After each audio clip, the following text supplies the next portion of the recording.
Hello, my name is Orrin Svika, and I am a tutor here at Lakeland. And today I'm going to help you out with the calculator.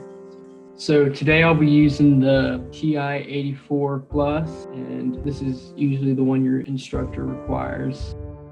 All right, so now I'm going to go ahead and talk about the second key. So notice how my second key is blue. There are also blue words throughout the keys of the calculator. Other calculators are usually color-coded in a similar way. You can use the green letters as variables. You can also use the second key in a similar manner. So let's try second, and then I can do pi here, second pi, and it gives me that pi. And if I would have normally have just pressed that key without pressing the second key, that's the caret key, and it wanted to put my last value up into an exponent. So that's why you have to press the second key first before you can press the blue symbol.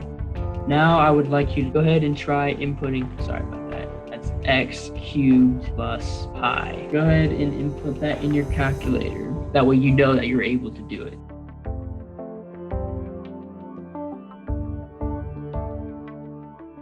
All right, so once again, you press alpha and then X. Now we do want to use the caret key this time to get an exponent, cubed. Now remember, we gotta move over from the exponent. There we go, plus pi. So that is second, it's blue, so it's gonna be second pi. There we go. So that is pretty much what I have today. Thank you for watching this video, and I hope it has helped you.